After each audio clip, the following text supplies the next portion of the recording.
They were like $3 for watches. $1 for box. It was like, oh, I'm stacking up on these. So they grab and no one paid me. All right, you're now live, so you might just want to be mindful about the conversations. Okay, but you're not actually in the video. So there you go. So, welcome. As mentioned, we're going to look at aggregate demand, aggregate supply. I did print off some stuff for you, but due to the new regime of having to race to the printer and put in a code before it'll print, it's not printed, so I didn't get there in time. So I was going to throw some scenarios at you and just see if you know what the effects will be on aggregate demand, aggregate supply, and therefore the price level and the output and employment. So I'll kind of just draw like a little table like this. Let's just put it up first. So situation is it AD or AS, and what's it going to do to PL, the price level? Y stands for employment and GDP.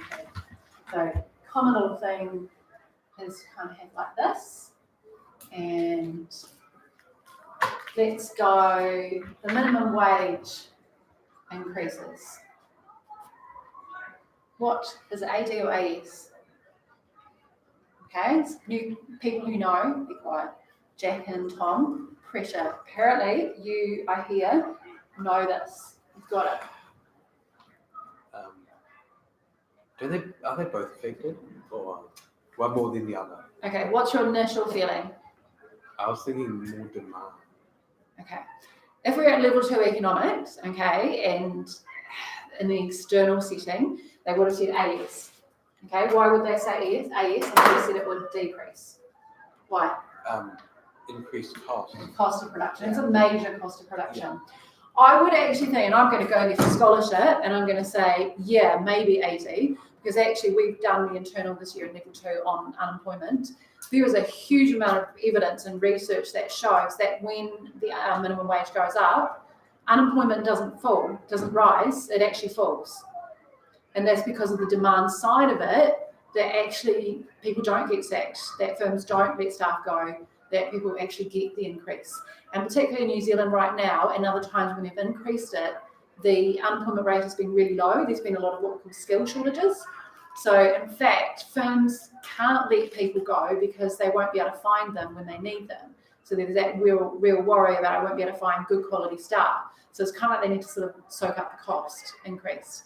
So it is, I think, potential that AD could increase if people get an increase in their wage and then an increase in their income, they're more likely to spend it. And also it's people on the minimum wage. So these people are on the lowest incomes in society. So we do know that evidence again shows that if they do get an increase in their wage, they will spend it, not save it. So therefore, we're probably going to see increase for that one. The traditional answer is, though, that it's a cost of production and that firms will cut back production to try and retain profit margins. And this will mean that people actually lose their job as a result of the minimum wage and aggregate supply decreases.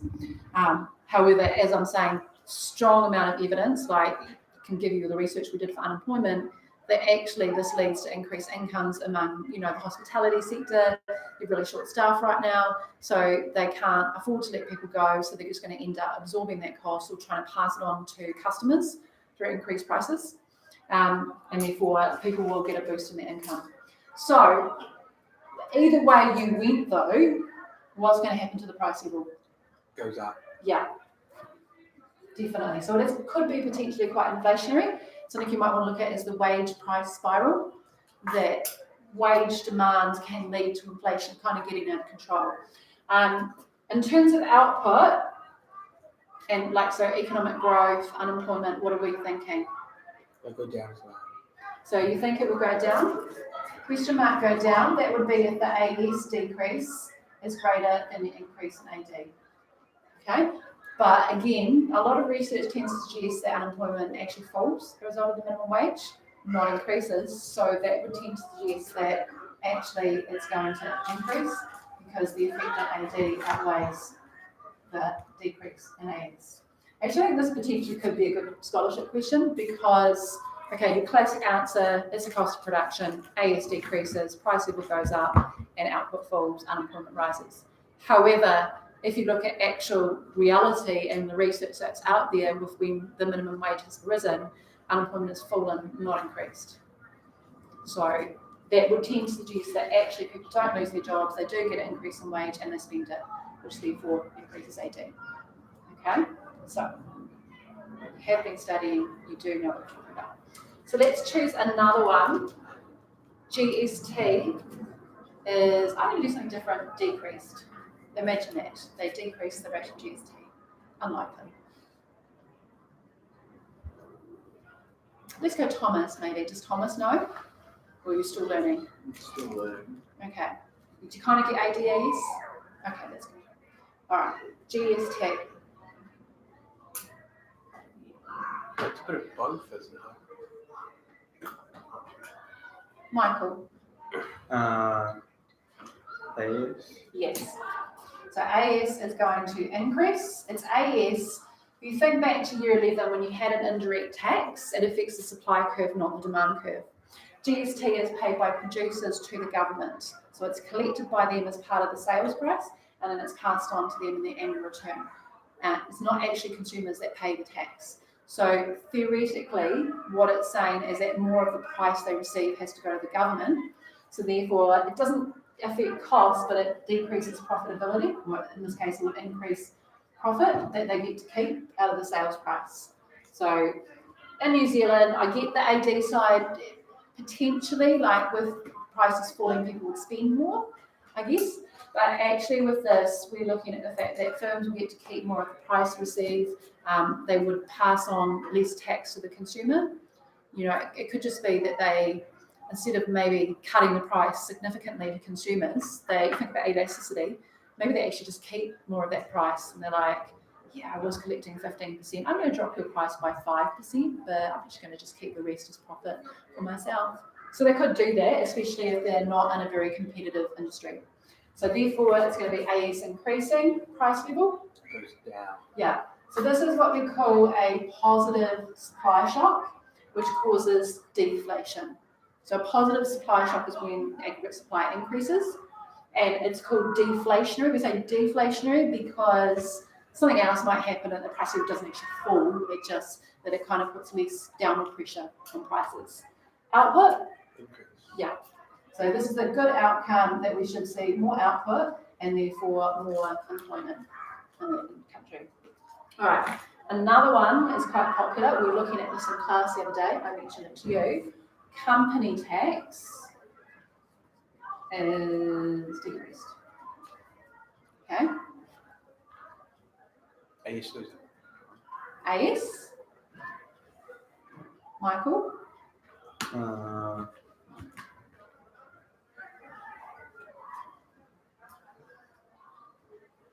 ADA. So which one do you think? AS? AS. AS, Thomas? Company tax. AS. Trixie? I don't even know. But I'll put a little disclaimer, LR, long run, potentially AS. Okay, so with this one here, we're thinking investment. So if company tax falls for firms wanting to take out investment, they're going to keep more of the profit they make. So therefore, they're going to be more willing to take out their R&D and to build a new factory and to invest in some new computers, to start up a business, because you'll keep more of the profit you make. So therefore, investment spending will increase, so AD is going to increase. In the long run though, should that investment pay off, if you've got an increase in the capital stock, you're going to increase productivity, which will reduce costs for firms. So productivity, I'll squeeze it in here. Okay, and this is a good thing to bring up if this was in scholarship, that when productivity increases, economies of scale is achieved, your average cost falls, so your profitability increases. Economies of scale, AC falling, as output increases. Okay? So AC decreases and profit increases. Technology also increases if you have more investment. So again, AS should increase in the long run. It actually should shift out your YF curve because your long run aggregate supply curve would shift out. So that's why. So you can show that as well. So it can be both. It's a good thing. In terms of the price level, you're kind of looking at the initial, like that may take time. So we would definitely be going initially. It's going to increase in the short run. In the long run, it might sort of cancel out. So we're not sure in the long run, the increase in the price might be smoother, it might be less. So kind of put less in the long run as aggregate supply increases and sort of deflates it a bit. Output should definitely increase. So this is a tricky one. Another tricky one, do you want to suggest anything, Michael or Trixie? Something you want to put out there just to surprise them all? Immigration, oh, good one. So more immigration into New Zealand, more migrants. So increased migration. That's a potentially quite good one. What do we reckon? Dispute? I'd say yes. Because more households, more consumption. So yeah, so this is definitely going to increase. Absolutely, yeah. And potentially there might be flow on to more investment from firms to cater to these increased households. The government might need to spend more on infrastructure like schools, hospitals, etc., which we're doing now to cater for this. So that might also happen as well, but definitely C is going to increase. Anything about AS? Potentially, and this is one of the kind of like reasons why people don't like migration. This is sort of like leading into a sort of negative anti-migrant reason. More people means that there's more people in the labour force, and when you've got an increased supply of labour, what happens to wages?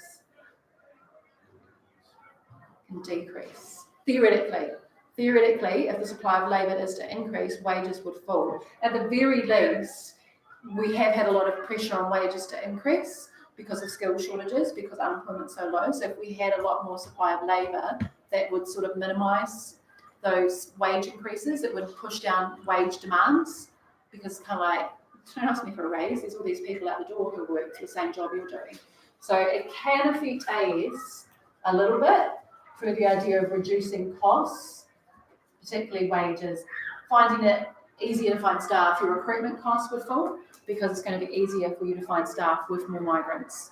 Also, maybe productivity, if they're skilled migrants, they might have better skills than your current lot, and they're going to work harder. And actually, there is a thing that migrants do work harder there, because they've got to prove themselves. They're thankful to be in a country, they want to stay. So there can be perhaps research suggesting that they might work harder than the locals, maybe. But yeah, so the key thing about the wages falling is why there can be anti sort of migrant feeling, because traditionally people were anti it because they just fear they're going to push down wages. They'll come in and offer to work at a lower wage just to get a job. However, this is your big one, so that could be possible. The effect on the pricing, I would say, is quite a lot, because this is going to be huge. There's a lot more houses, and this is what we've been facing.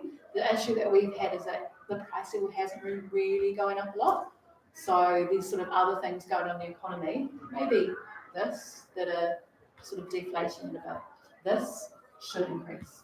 Migrants create jobs, they don't take jobs. So, good one. Okay, so here's some good examples. With aggregate supply, aggregate demand, I do really encourage you to do your workbook. Maybe go back to Michael or Trixie, you've got that workbook you showed me last night. Just to, just to see a whole heap of scenarios and get practice trying to figure out, is it aggregate demand, aggregate supply? And sometimes there are some of these, like this one, where, well, actually it is possible it could be both. There could be a little bit of a track to it, depending on whether you think short run or long run. And that's going to be really good practice for you, because obviously scholarship's about just throwing something at you and you having to figure it out. And it's not necessarily something you can look up in a textbook. And it might be something where there's the textbook answer, like with that one. But actually, if you think about real world evidence, and they might give you some research, some resources to prove it, that might suggest actually that could go up as well. All right. So what I thought we could concentrate on, do a bit of work on, is ADES and the full of the OCR. So we will cover monetary policy in detail later, but I mean, it'll just more be an extension on this, and I've actually done a video last year on this anyway, so you can watch it in advance. But monetary policy is about the use of the OCR and controlling interest rates in New Zealand. So in economics, a little r stands for interest rate. So it may have become to your attention that the OCR has been pushed down, big decrease to 1%, and there's a lot of feeling and talk. Are we going to have negative real interest rates in New Zealand? So what's going on there? I've actually put a link on our OneNote page, and I think the video. Oh no, actually I made a tutorial in the collaboration space. So I've made a page for today and for this topic, and I'll put the video there maybe. And there's a link from this. It's from a podcast. I listened to it. I just can't remember the name of it, but it's really good. I think it's Bernard Hickey talking about the OCR full and like what it means. Quite a good explanation, and kind of talking about like predictions for what comes next. And I think they also link into what might needs to happen with fiscal policy. So basically, there's a fear that there's going to be a massive recession. The word's being pounded about. New Zealand's not in a recession though. Like our figures, we have inflation 1.7, unemployment is at its lowest since like 10 years. And the real GDP figure is less, but it's not negative. So be clear, a recession is when you have 2 quarters of negative real GDP percentage change. Like specifically, that's what it is. So unless you actually have had 2 quarters of negative percentage change in real GDP, you don't actually have a recession. You're probably just in the downturn when the economy is slowing down, but you're still above zero on the business cycle. So we're not there yet, but I guess they're worried that inflation is only 1.7% at the moment. It's below the target of 2%, so it has to be between 3 to 1, and it's only at 1.7. And they haven't had it at 2, like I can't remember when. It's been several years now since it was at 2%. And the Reserve Bank's target does say over the medium term. The medium term has come and gone, and they're still struggling to keep it within 1 to 3%, and they haven't reached the target of 2. So I guess their concerns are we need to get inflation rising a bit. We need to get the economy going. The problem they have is that they've decreased this so much that it's now only 1%. So in terms of interest on savings, you'd be getting very little right now. But if you're borrowing like me on a mortgage, good times, really good times. I'm looking to buy a house next year again. So here's hoping it rolls on. There's even talk it'll go lower. So it could be a good time to be made. So if we think about this, just for a bit of context for those who haven't done macro, in 2007, 2008, interest, the OCR was about 8%. It's now 1%. So it's been steadily cut down. GFC, Christchurch earthquake, it was slashed again, and now it's at 1%. And they've increased it, I think, like about a year or 2 ago, a little bit. And now they're just, we just need to keep on following it. So they keep on tinkering with it to try and predict what's going to happen with inflation. So, job today is interest rates. This here is going to lead to interest rates falling. So what you need to know for today is if they do this, interest rates will fall. And you want to be able to model, to show, and then be able to explain in detail what it's going to do to ADs and what it's going to do to inflation, economic growth, and unemployment. FYI, the Reserve Bank is targeted now with keeping unemployment low. That's not really an issue, but they also need to be mindful of that as well. So we often do a flow chart for this. We kind of do like a little flow chart to help us explain. But what are you thinking? Which curve would it be? There's only 2, so. Aggregate demand. Okay, so we're going AD. So quite confident AD. All right, yep. I'll give you that. It is AD. It is primarily aggregate demand. But is it AS as well? Yes. Yeah. This one, I love it when a question about interest rates comes out in level 2 or the level 3 exam, because there's just so much that you can talk about. It's a really good one to talk about in detail, and I think have like a clear idea of what to talk about. So it's pretty good. There's a lot of meat to this question. So I would go AD first. What you need to do when you explain AD, oh well, is it going to increase or decrease? What's the thought? What are they after? Increase. Yeah, so when they do this is called expansionary monetary policy. It's expansionary because it's trying to expand the economy. It's going to get output increasing, inflation, but really about the output. So it's going to increase. That should be logical. They're not trying, with a recession, they're not trying to decrease aggregate demand. That would be like the worst thing. So we should be seeing a quite large increase. And I'm thinking quite large, so that's a hint. When you say it increases, you have to be able to talk about the variables that are affected and therefore cause it to increase. So it increases. What is going to be, what is causing it? So you've got to talk about the variables in aggregate demand. Low interest rates, so more people borrowing money. Yes. So we can put this here. The cost of borrowing has decreased, so it encourages borrowing. So there's actually two things that will affect. So more spending. What's that called?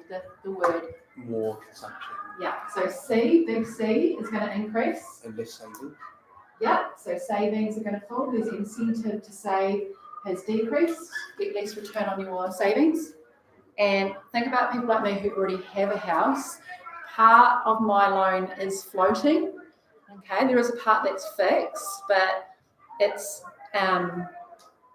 not fixed for that much longer, and I've got a part that's revolving, so I pay interest daily.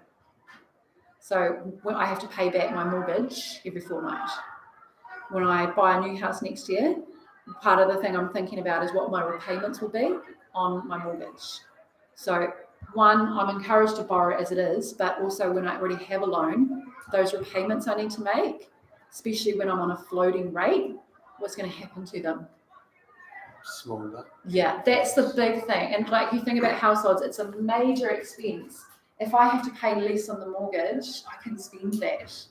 All right, that's more discretionary spending for me. So debt repayments will decrease as well. Now, I would underline that because I think that's actually a pretty big one. For a lot of households in New Zealand, home ownership is quite high. A lot of people have switched to a floating rate. And this could have a big impact on what's called discretionary income, not disposable. The word is discretionary income after expenses. Disposable is after tax. So for that reason, we are really strongly feeling that consumption is going to increase. If you think about the other variables in aggregate demand, they can also be affected too, except for one. So the cost of borrowing. Government. Not the government, so the government's not in this. I mean, maybe indirectly later on down the track, but it's not the government. Okay, so we're not talking about the government. Track C, do you want to head up? Who is it? Yeah, firms spending on investment. So we're likely to see investment increase as well. They're trying to encourage them to do research and development. They're encouraging them to get capital goods because of the idea that it's cheaper to borrow. When you think about the future return you're going to get on your investment, it's going to outweigh the current cost. You're like, I'm going to have to borrow $1 million and it's going to cost me this much in loan repayments and interest. However, I expect to earn this much from this investment. When the cost goes down, you're like, do it. It's worth it. So investment is going to increase. Now, that should go to, for scholarship though, we need to go well beyond this. We're also going to need to talk about this. The other variable, Michael, did you get an E on government policies? Well, the exchange rate will decrease. So we kind of have like a little exchange rate is likely to decrease. Can we, I don't know if you're familiar with this, do you know why? Less demand for New Zealand dollar. Yeah. So the demand for the New Zealand dollar will fall because there's a decrease in demand for foreign investment in New Zealand. To invest in New Zealand, you need a dollar, so correct, there'd be less demand for the dollar because less people are needing it. Also, scholarship, because we're here, what about rich New Zealanders are looking for places to put their money? Are they going to put it in New Zealand? Overseas? What are they doing? They're supplying more to the foreign exchange market. So the supply of the New Zealand dollar would increase, okay, because of rich New Zealanders taking their money offshore. That then leads to the exchange rate falling, probably quite significantly. So to be clear, for scholarship, you both, okay? And then that's going to cause the exchange rate to decrease. And then Trixie, how does this come back to AD? Oh, it makes New Zealand exports relatively cheap. Relatively, okay? So X will increase and imports become relatively more expensive. You need more New Zealand dollars to buy the same amount of imports as before. We say relative because the price hasn't changed. It's just that you're going to need more of your own currency to buy them. In terms of the exports, there is that idea as well. Foreigners would need less of their currency to buy our stuff. Probably would encourage tourism because you can get more of a deal in New Zealand with your money. The other thing is in terms of export receipts that are earned in foreign currency, like US dollars. So Fonterra, they don't get paid in New Zealand dollars, they get paid in US dollars in the world market. When they bring them home, they're going to convert into more New Zealand dollars. So it's not even about them being relatively cheaper, it's actually just that if they sell the same amount before, when they bring it back home, it's going to convert into more New Zealand dollars. So that's why export receipts are going to go up. Import receipts should go down as it becomes more expensive to get your blue Snowball microphone that's imported from another country. Okay? Now, AS, hopefully you may see a reason why AS is also going to be affected, but not in a good way.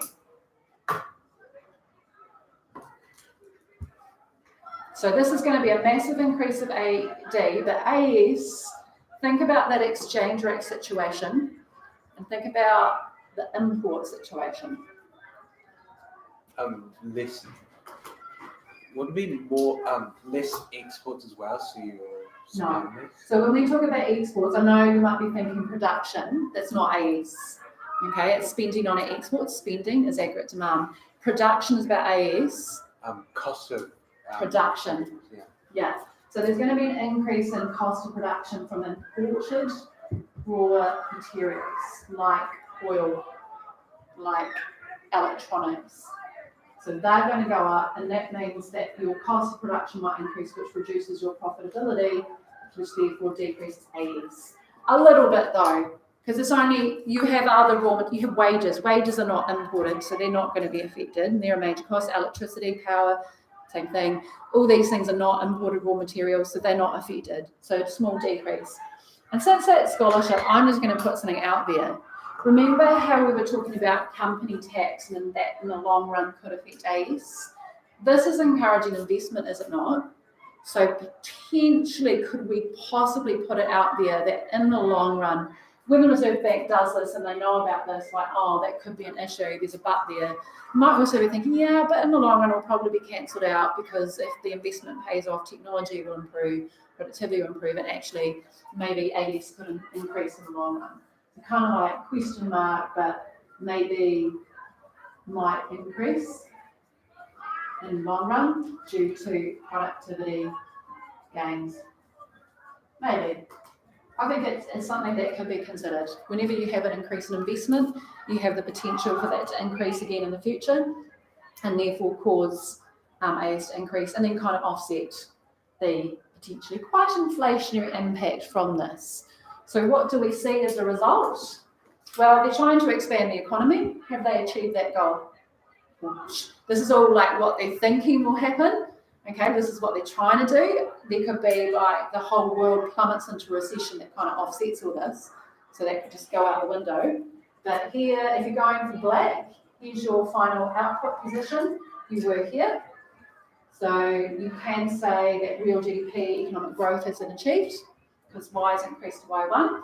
The gap between YF and Y has decreased from here to here. So therefore unemployment should decrease. But however, the price level has gone up quite a bit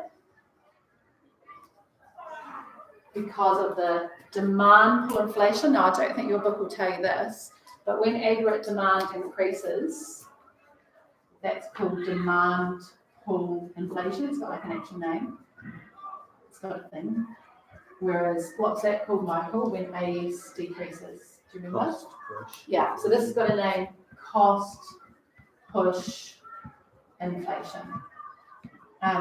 There is no name for like deflation. That doesn't exist. Where you say a positive demand shock, a positive supply shock would cause deflation, or a negative demand shock would cause deflation. But it doesn't have a name, demand pull deflation. That doesn't exist. That's not a thing. Don't use that. So this is what they're planning. We are quite close to YF. So ordinarily they would have been concerned that might be quite inflationary. When you get closer to YF, you get into the steeper part of AS, so that does tend to push the price of up more than any gains in output. And so that should have been a worry, being that unemployment is at 3.9%. That would suggest that we are here, but inflation is only 1.7%. So I suppose their argument is, one, they think a recession's coming, so that could just cause AD to fall, and that might just, that's what they're thinking about perhaps, so they're trying to counter that. And the other thing that they're thinking is that their target is 1 to 3%. So if it's only at 1.7, there's room to grow, there's room for the price level to increase, in particular if they're trying to achieve 2%, the mid-range. Yeah. So it's quite a lot to think about, and I hope you can see there's quite a lot to explain. Unfortunately, at scholarship, I would expect all of that. In NCA level 3, we don't expect all of that. There actually are 3 reasons for why consumption would increase in this case. Probably in an NCA exam, maybe only 1 would be explained, but you would need to explain C, I, and X, and really for excellence, you also need to explain AS as well. But for scholarship, I really think that if you're going to ace this question, you get all of it. Okay? But as we know, they asked monetary policy last year, so I would be shocked, literally what, if they were to ask it this year. That would just be really bizarre. I don't know, maybe they're really trying to test our knowledge of monetary policy, so asking it twice in a row, but I don't think so. So, things for us to consider, and this is kind of where we'll move on to. If you want another tutor on ADs, we could start looking at fiscal policy. Okay, I've done some videos on monetary policy and we can have a look at that, but the reason I bring it up is because they're kind of saying at 1%, if this doesn't work and if a world recession hits, there isn't really much room for them to move. There is talk in the video that I posted, the podcast, that they could go to negative 0.5, but you've got to really query that, because it really, what's the incentive to save? How is that going to work in terms of lending? But so if that doesn't work, there's talk maybe quantitative easing in New Zealand. They've always been very reluctant to do that. So that's buying back debt and pumping more money into the economy. That's probably not something that we're comfortable with. So the response is that the government needs to do something. I saw a really interesting article, was a podcast or something, increasing benefits. So, and people in New Zealand feel really uncomfortable with that one. A lot of people do. It's one thing to help people out, but people are, no, you shouldn't increase benefits. But then there's a lot of support coming for it right now. And then there's the argument those people are more likely to spend it. So, and that's what we want. Tax cuts. Labour is quite anti-tax cuts. As you know, when you do tax cuts, they tend to go to those on the highest incomes, the greatest proportion, and they don't spend it, they save it. There's a really excellent video that I'll post to you from Facebook that does this beautifully. It's a UK Labour Party one. It's very propagandary. But they're saying, well, maybe give tax cuts to low-income people. Or they're pointing out you've got a big surplus. How about build those schools? See, we've lost a classroom to mould. Give us another classroom. Hospitals are saying they're underdone. Let's just do it. Just get the money and actually stop talking about how it was underfunded for 9 years. You've got the money, spend it. So actually start spending government money, particularly on infrastructure, because that is an investment into the future. So that's something that we can go on to next, that possibly could be more of an issue for you to look at for scholarship. All right, just because thinking what's the current issue? Labour got into power everyone saying that National didn't spend anything for 9 years, and now they're going to spend. And then you've got the wellbeing budget as well. So something for us to look at. Okay, so I'll post this on Moodle, not on Moodle, OneNote, end stream, and I'll put that label. You'll like it. It's quite